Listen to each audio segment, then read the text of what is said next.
We use heat pump 1.0 to refer to this period where heat pumps are starting to go in cold or moderate climates for the first time.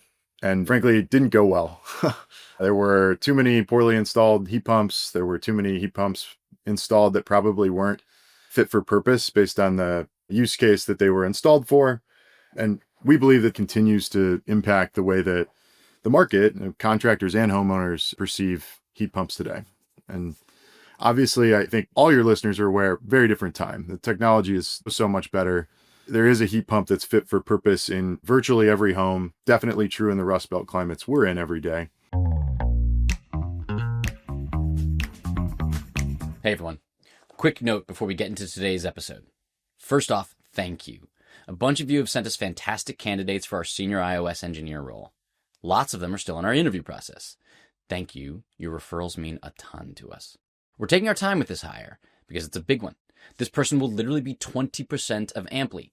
In a team this small, the wrong hire is the most expensive mistake we could make, and the right one can change the trajectory of the whole business. So we're moving carefully, talking to lots of people, and making sure we find the perfect fit. We're building software to get more heat pumps installed, and installed right. At Amply, you're not just writing code, you're talking to customers, shaping product from day one, and building the tools our industry has been waiting for. If you're willing, the best way you can help is with a direct referral. One friend of the pod just referred a candidate they met because their kids go to the same daycare. Thank you, Reed. That's exactly how this works. You already know someone who could be the perfect fit, even if you don't realize it yet. The job link is in the show notes and pinned to my LinkedIn profile. Thanks again for all the help so far. We really appreciate it, and please keep the referrals coming. All right, on to today's episode. Hi, and welcome to the Heat Pump Podcast. I'm Ed Smith. And I'm Eric Fitz. We are co-founders of Amply Energy. So today we have Evan Anderson and Jake Yurek, co-founders, leaders of Pearl Edison. Welcome, guys. Thanks, guys. Great to be here. Awesome to have you. All right. This is particularly exciting for Eric and I. It's great to talk to two other co-founders of a high-risk startup in the heat pump space. But also, when we started Amply, we were doing something similar to what you guys are doing now. And so this is just like personally very interesting, and we love what you guys are doing.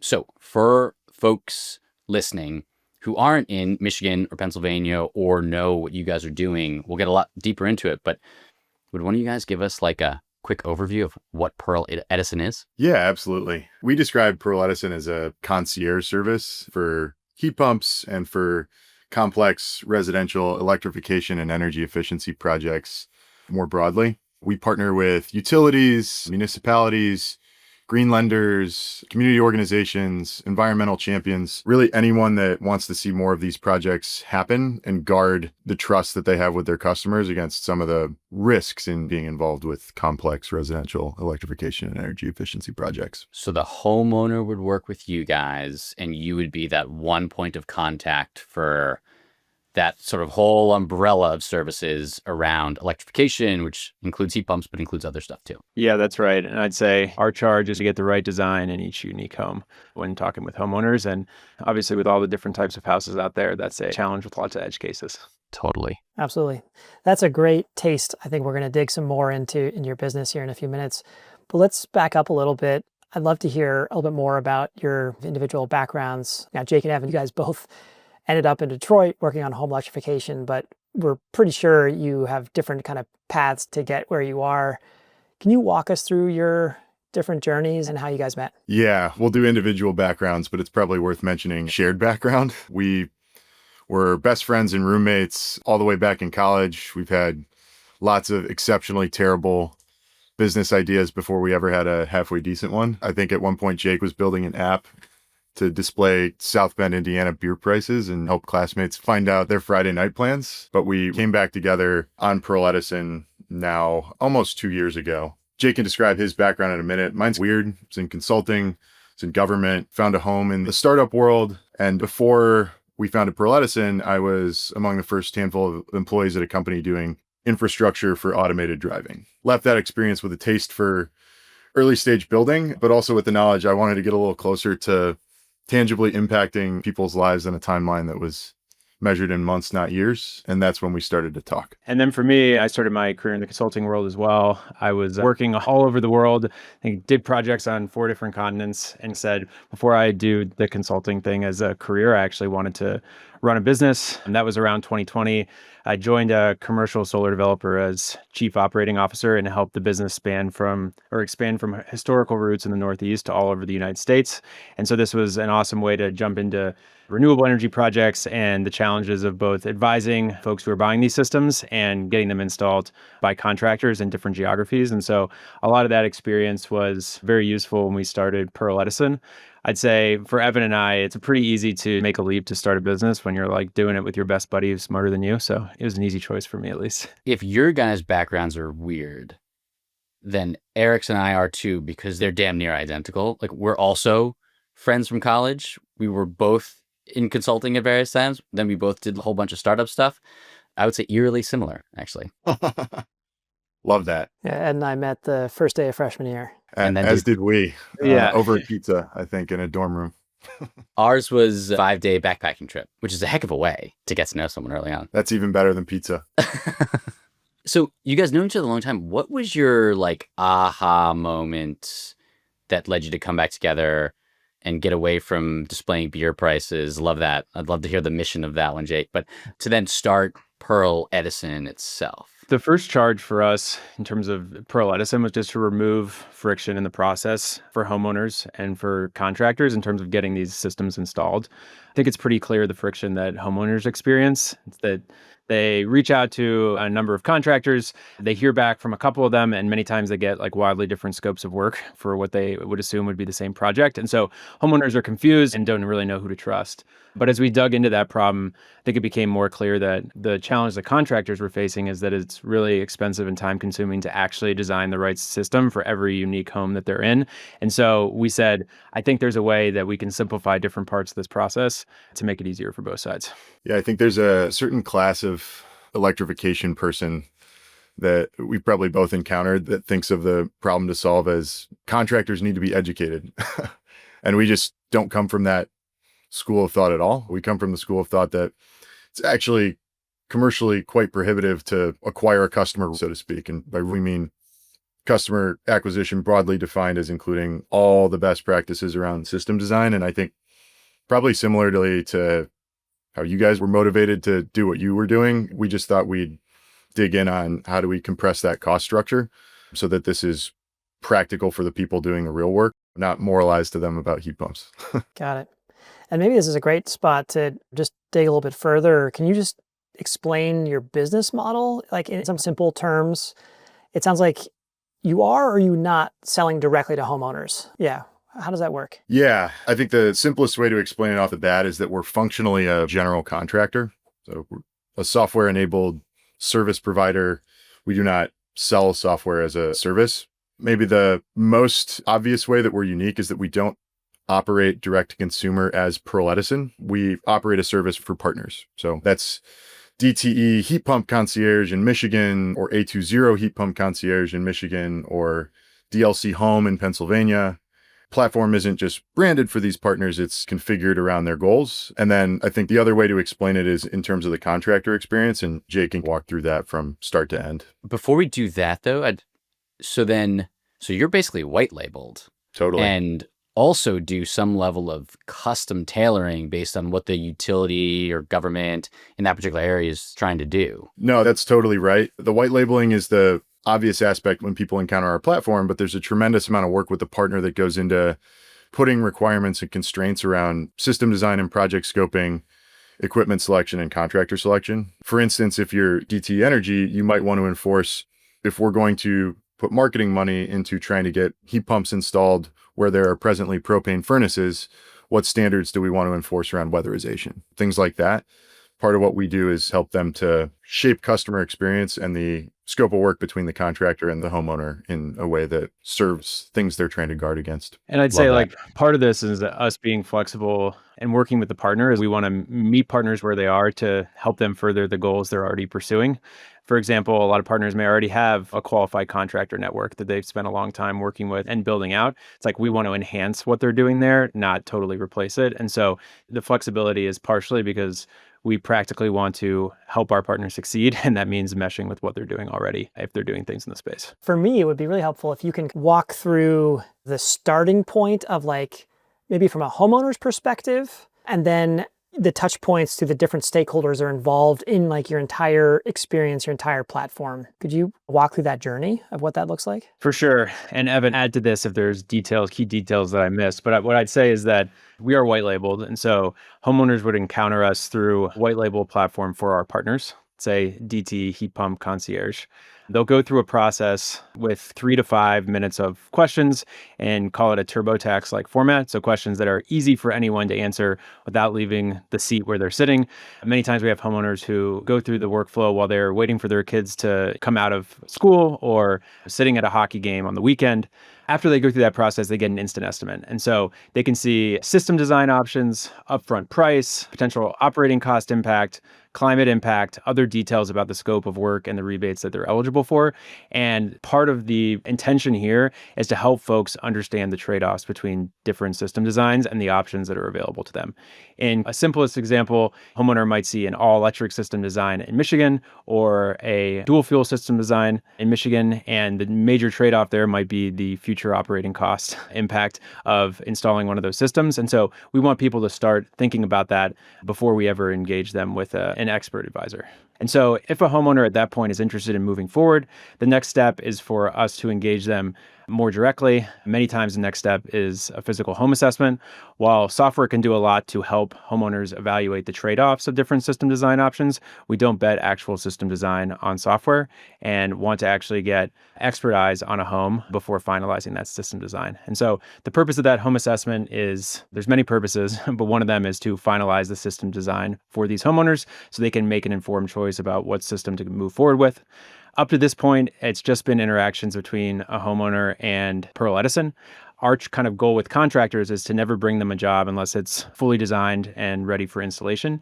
And so after the homeowner sees their finalized quote, if they're interested in moving forward, that's when we start to get a contractor involved and share robust project documentation for them to be able to bid and plan an install without ever rolling truck to a house. And so our goal there is to provide them with more detailed information and more specifics than what they would get many times from having one of their techs go to that location. And so always trying to enhance the quality of information that we're sharing and making it as easy as possible to understand what a job is going to be like before they ever set foot in that home. And the documentation you're providing, this is like you're doing a manual J, you're doing manual S, like what level of detail are you sharing with a contractor when at this bid stage? What does that look like? They're going to get a design load.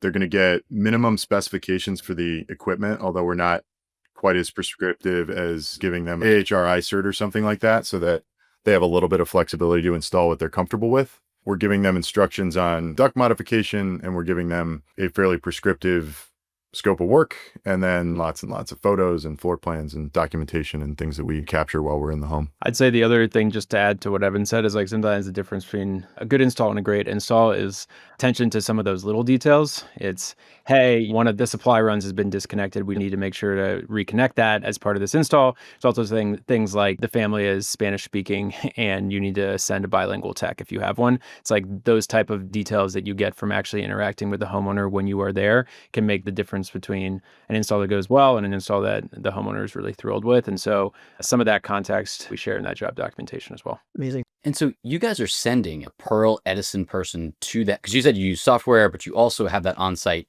review. So you're sending this Pearl Edison person to every home who is, they sound fairly expert in mechanical system design and everything else, to go and do this and put together this scope of work. I'd say the person that we send is probably not totally an expert in mechanical system design. And part of the reason for the software we build in home is to guardrail the information that they collect so that the central expert, the Bryn Cooksey, so to speak, reference to your prior podcast guest, has everything that they need to apply that expertise. So everyone that goes to the house is BPI certified. They're trained literally by Bryn, but then we aren't relying on them to apply all of the judgment on system design. Certainly that you want them to leave the home with a hypothesis about the scope of work, but that expertise is Either we try to reinforce it with software and the workflows that we design, or centralize it under an expert like Bryn, if that makes sense. But Got it. it makes total sense. But they've taken enough photos and notes and everything else that like someone who is deeply expert doesn't have to go out. They've got what they need to take it the rest of the way. And they have enough training to know I need to spend, if they discover something, they need to spend extra time in this area because this has a huge impact versus this little thing doesn't matter at all. And I'm not going to add extremely detailed notes about XYZ other thing. So that's great. So they're experts in the proper data collection, information gathering, so that a pro like a Bryn Cooksey can look at the details and be like, okay, I understand the problem, and now I can figure out the right solution to deliver. Is that right? That's 100% right. And as we were trying to reduce the friction in this process, one of the things that occurred to us quite early on is that the human expertise necessary to get to that right system design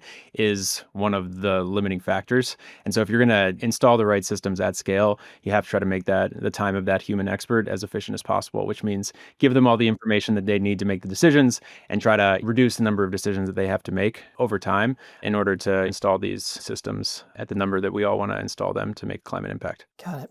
Okay, so now you've identified a contractor who's like, all right, I got enough detail.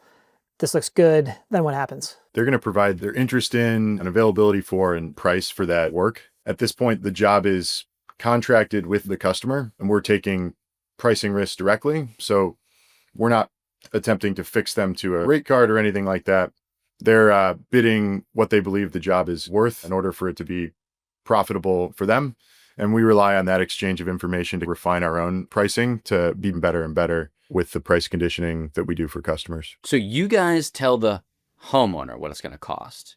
You turn around and you do not share that number with the contractor. You let the contractor say what they think it's worth and can make money doing.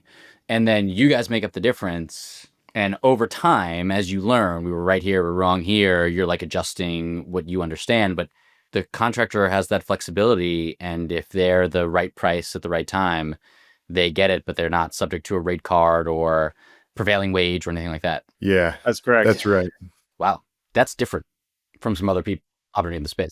And what we just think is like, we can't actually deliver the value to the contractor if the job is not fully contracted and install ready. And so that requires establishing a price before the contractor gets involved. And so I think that's how we landed at that model is we're trying to bring contractors jobs, not leads. Got it. And then I just have to ask this question. What happens? So you've priced it. You've told the homeowner this is a $20,000 job. And then you get a bid that comes in at $17K. What happens with that delta between what the contractor is saying it's going to cost versus the price that you presented to the homeowner? That delta is where we make money to cover the field operation. And the converse scenario where we say 20 and it's 23, it's just a bad day to be Pearl Edison. But so many of our partners have had direct exposure in weatherization programs or other fixed rate referral that perpetuate a race to the bottom and perpetuate low quality install. And we don't want to operate that way. So we view the exchange as valuable source of information on what the market price is to do a really great job with the scope of work we've laid out. Got it. Fascinating. So now that I have my head wrapped around the business model, which is super intriguing, how are you guys doing? Any, willing to share any stats on how big you are, where you are, how many jobs you've done, any of that sort of stuff? I'm just fascinated, how's it going so far? Yeah, definitely. I'd say how we're doing right now is we're growing at a rate that's really a good strain. There's a lot of growth from it in terms of the product and our workflows and all that. We launched in Michigan between DTE and Ann Arbor in the late part of, really early second quarter of this year. And then we launched in Pennsylvania with Duquesne Light in the late part of the second quarter. We've got about 50 installs under our belt and a lot more than that in process right now. And as I'm sure you guys can appreciate, the leap from where we are to where we're going involves a lot of really good growth for every member of our team. It's a step change time period where the ramp up is truly upon us. And I would say that in some ways, it's like we have an opportunity to really show a lot of value to the contractors that we're working with here in the next few months, just because a lot of projects we're going to be able to send them their way, which means that we can continue to deliver on the value prop that we've set out to bring to them. We've had a number of conversations with folks, and generally, as each time you double in sort of the volume of customers or whatever system it is, you got to rethink a lot of your tooling and process. And yeah, it's going to be challenging to scale from those first 50 to get to the 100 and from there. It's great that you guys are growing. Yeah, everything breaks every time you double. So one more on what is the feedback from, because most of our audience is contractors. Yeah. What's the feedback from contractors working with you guys so far? I would say that the concept of fully designed install ready job like really resonates up front. I think contractors know like how much of their cost structure goes into like customer acquisition. So whether it's marketing or commission that's paid to sales tax or just the cost to roll a truck to a house, it's like there's a lot of costs there that they can see the value in having a job that is fully designed and ready to go and can supplement the work that they're already doing. And so I think that like the feedback from contractors across the board that we've been working with in our early geographies has been positive for sure. I'd say if anything, like we do require a slight change in workflow, right? Like it takes, especially for the first couple of jobs, it takes a leap of faith to say, I'm not going to go to the house and look at this with my own two eyes before saying, this is what I think the project costs. And so like we know that there's a transition period there and like work with folks to get them comfortable that like we're doing our homework and have the interest of we're going to scope out this job the right way so that when you get there are no surprises that we haven't already discussed with you on site. And even if there are, you have protection to make sure that at the end of the day, you aren't holding the bag. And so I think we're like trying to be contractor focused on purpose in the sense that we know that the change in process is real and we want to make it as easy as for folks to build a relationship with us as possible. I often say early on in relationships with contractors, like the best way to get to know about how to work with someone is to do a first job or two together. It's like that tells you a lot about things. And so we try to be active in communication early on and just make sure that they know that we're here to try to solve their problems, not create them for them. Great answer. All right, so there's one more piece of the business model I'm still curious about. So you have this relationship with DTE Energy as an example. Is there any monetary exchange there? Like how does that partnership play out? Is there revenue that's coming from that relationship as well? It's a great question. So there's no money from us to DTE or DTE to us. Same is true of our other partnerships. Their goal, to paint in broad strokes, is either, hey, we've got a regulated energy efficiency target to achieve. A very high percentage of the energy consumption in this home relates to the HVAC system in it. We ought to be involved in trying to facilitate more of these projects. Or they're trying to drive load growth, as with the propane to electric example that I shared earlier. And so that's where the commercial benefit comes in for some of our partners. Others, it's just their mission. Like City of Ann Arbor just wants more heat pumps in. I think where a lot of them historically have been dissuaded from taking more of a closely involved approach to these projects is you don't want a negative customer experience to reflect back on your brand. And so I think where they see value in what we do is let's try to guardrail the quality of the information that the customer receives on costs and benefits. Let's try to guardrail the quality of the system design.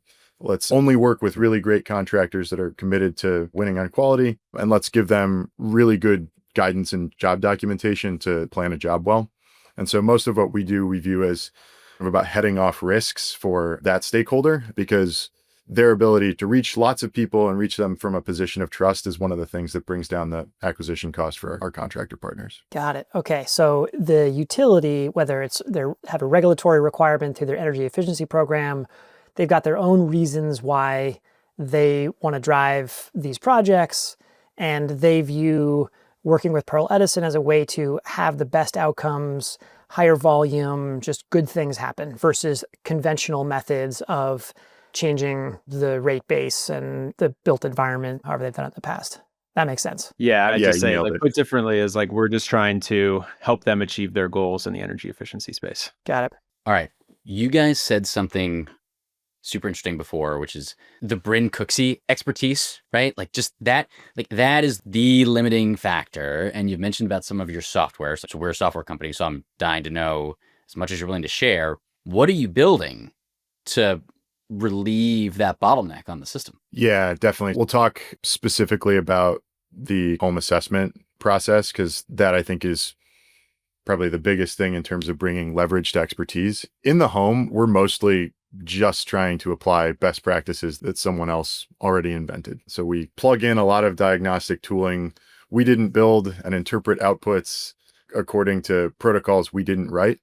And a lot of the software that we're building is just guided workflows for this person that has some training, but isn't a mechanical expert, to elevate all of the right information to a Bryn Cooksey. And so they're going to go in and in a guided workflow, characterize the rim joist installation. They're going to go in and they're going to produce diagnostic test results on the airflow, and that system's going to interpret them for them in terms of how they advise the homeowner on, am I going to need to modify ductwork? We're largely just trying to apply best practices we didn't invent and make it easier for an industrious but not mechanically expert team member to get through that process, so that what lands on the lap of the Bryn Cooksey expert is really helpful and helps them to make sure that we design the system properly and the documentation that goes to the contractor is really good. Got it. So you're designing those workflows, you're building that logic, those rules as part of those guided workflows. And that's like the secret sauce, the magic of your home assessment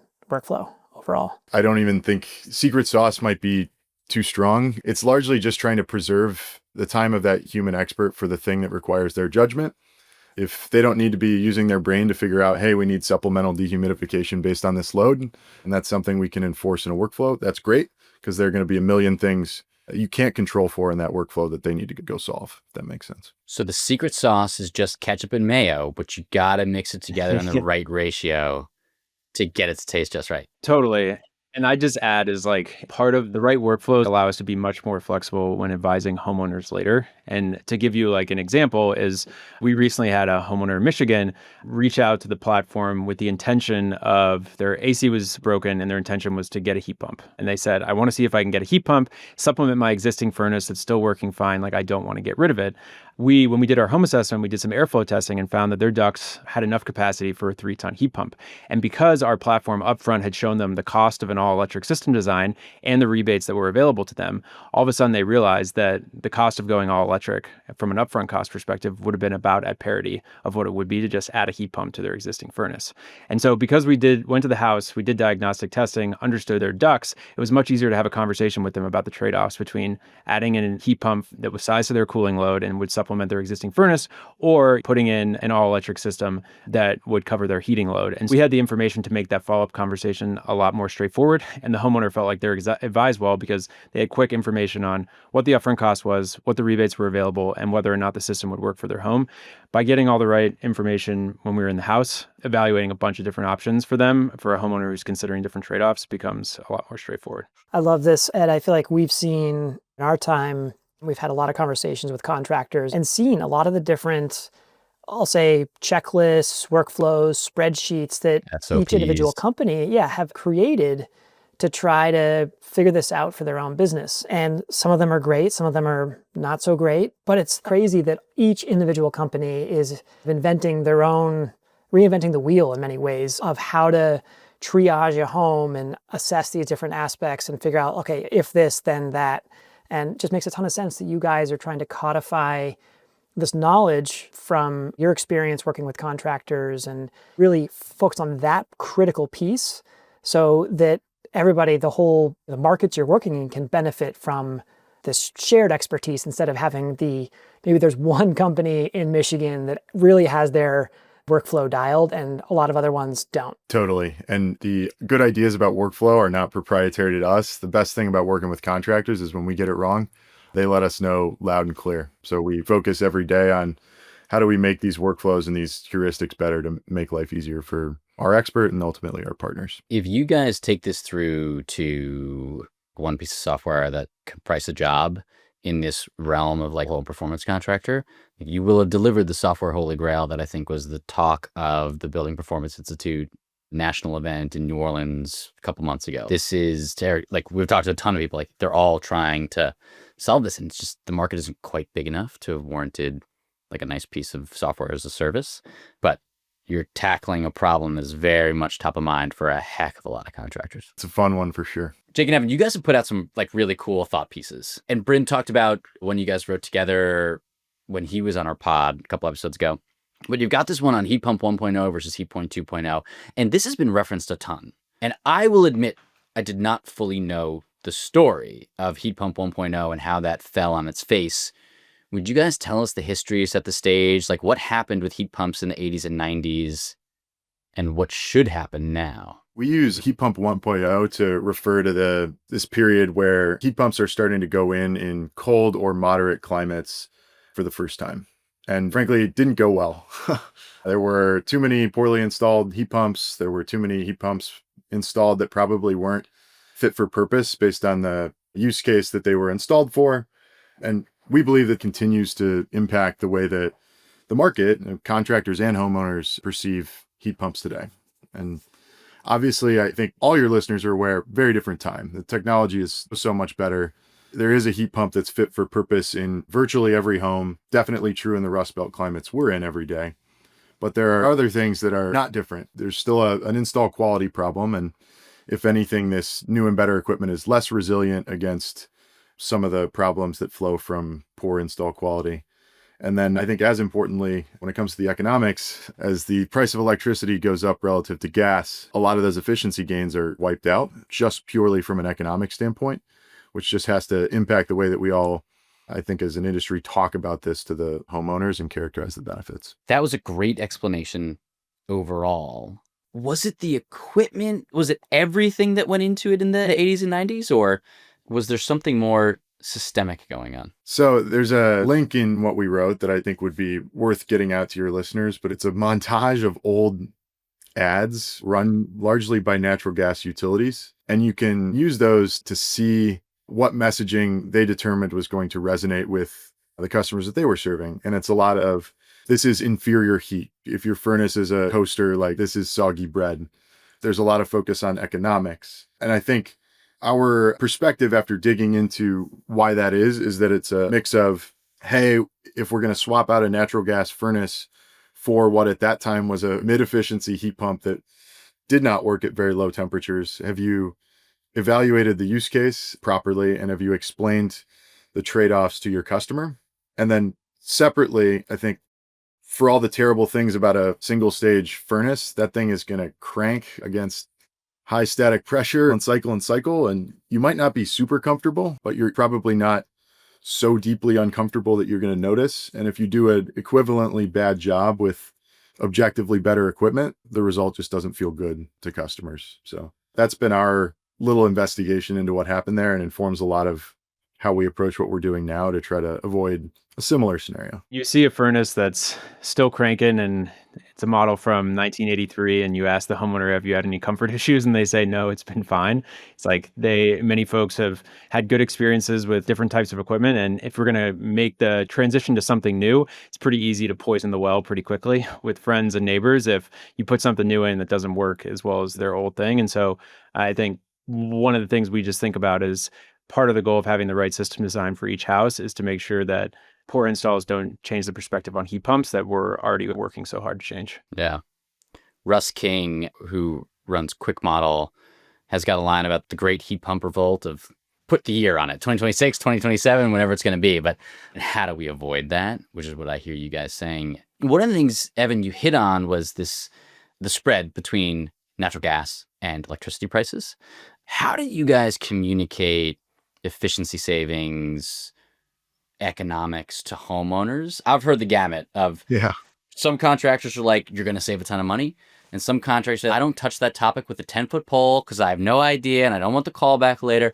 So how do you guys tackle that topic with homeowners? Yeah, I think the response of it depends, frankly, a lot of times is a lot more responsible than what some in this space do, where they're painting with a broad brush around savings. I think the most important thing is that when you're characterizing this to homeowners, you have the requisite information to provide information that's specific to them. So if we know that you have 80% propane furnace, and we know that we're going to put in a Mitsubishi top of the line model to replace it, we can be pretty specific with you about what you're going to save. If you don't have that information, someone's cold called you on the phone, which a lot of contractors experience, it's very difficult to be helpful. I think the other piece of this is we just try to contextualize the benefits of the project in terms of what the customer says that they want, and then give them accurate information. So if you come to us focused on savings, you're probably going to end up in a conversation about dual fuel, and we're going to be talking to you about mitigating some of the heating load, but not all. If you come to us talking about, I want premium comfort, I want to be all electric, I want to cap the gas line, we're going to have a different conversation, but both of them need to be grounded in real techno-economic analysis so that people get reasonably accurate information, not broad strokes. Just like to add one thing there is part of the reason that we provide an instant estimate is to help folks to start to understand the trade-offs. If someone comes and says, our goal in this house is to cap the gas line, like what they're trying to figure out when they ask about economics is like, how much is it going to cost me extra in Michigan, for example, or in Pennsylvania to put in an all electric system? In that case, answer that is relatively grounded in fact for their home, but a range is enough to help them make that early decision that, yes, I want to explore an all electric system further.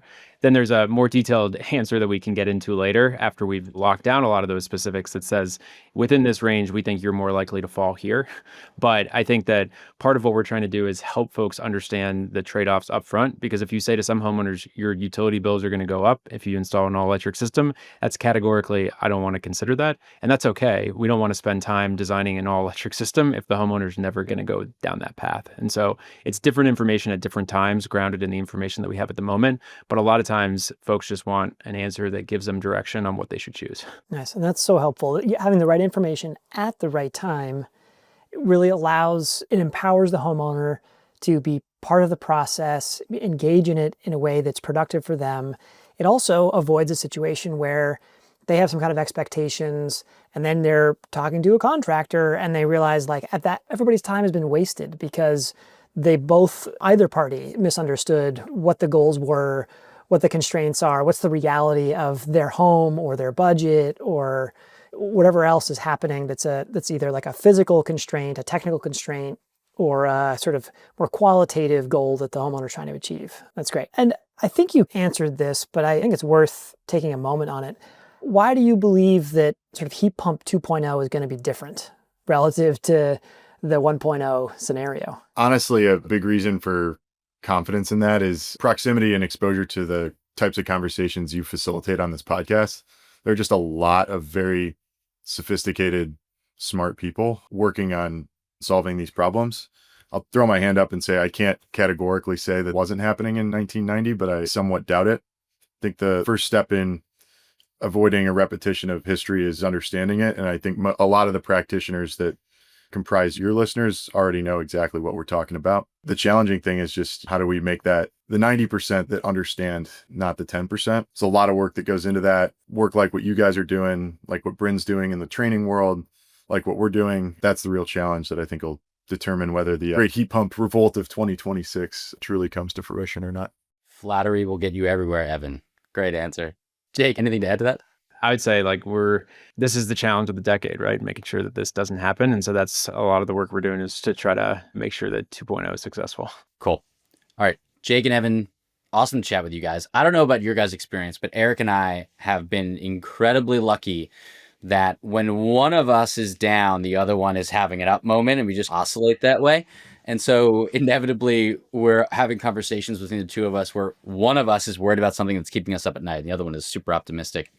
For you guys, for Pearl Edison, what's keeping you up at night and what's got you super optimistic? First of all, that observation about one co-founder lifting the other is so true. When people ask me at least about starting a business, usually response is some version of, I don't really have any idea whether that's a good idea. I do know that you need a second in this because otherwise you're going to fall apart. Totally. It's just too hard. We talked a little bit about what's keeping us up at night and in terms of trying to scale to meet the moment and making sure we bring in really great people and continue to push feedback into our own workflows as we encounter things that we're not doing perfectly and get the feedback.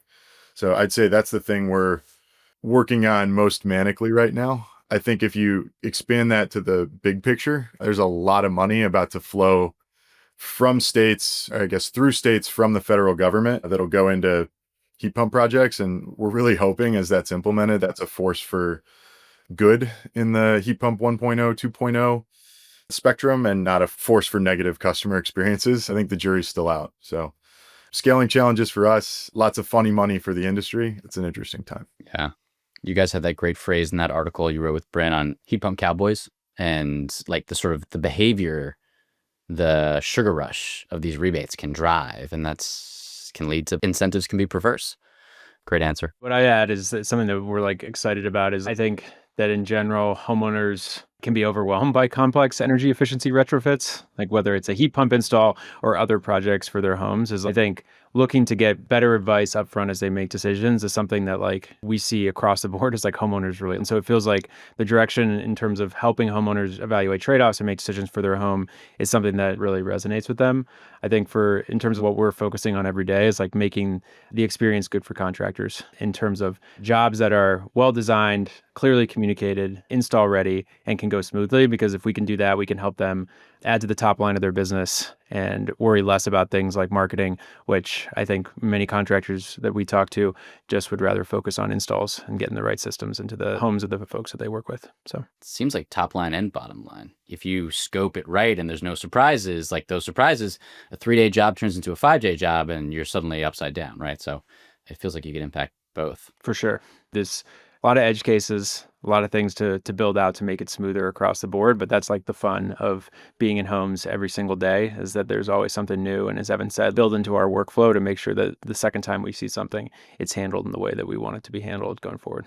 Nice. I like that. So edge cases, both, they keep you up at night, but they keep it exciting. Keep the learning happening. Yeah, it's good. Yeah, it's the fun part. Every sword cuts both ways. Guys, this has been super fun. We always like to ask, from your own experience working in this space, what key resources, people that you've met, what can you recommend to other heat pump entrepreneurs, whether that's someone thinking about starting a software business or it's a contractor just getting off the ground?